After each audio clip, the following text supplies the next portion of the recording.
কলকাতার বাগবাজার অঞ্চলে একটি রাস্তা আছে যার নাম মারাঠা ডিচ লেন।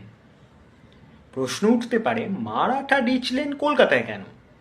এই নামের পেছনে একটা ইতিহাস আছে। তখন 1742 সাল, সদ্য বাংলার মসনদে বসেছেন আলীবর্দী খাঁ।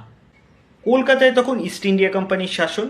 সেই সময় হঠাৎ রটে গেল যে মারাঠা বর্গীরা কলকাতায় হানা দিতে পারে, মানে কলকাতা আক্রমণ করতে পারে। প্রসঙ্গত বলে রাখা ভালো, সেই সময় বাংলায় বর্গী আক্রমণের ঘটনা কিন্তু নতুন কিছু ছিল না। তারা শাসনতন্ত্রের দুর্বলতার সুযোগ নিয়ে প্রায়ই বাংলায় হানা দিত এবং লুটপাট চালাতো। তো যখন বর্গীরা কলকাতায় হানা দেবে এমন সম্ভাবনা তৈরি হলো, তখন তো সাজো সাজো রব পড়ে গেল কলকাতায়।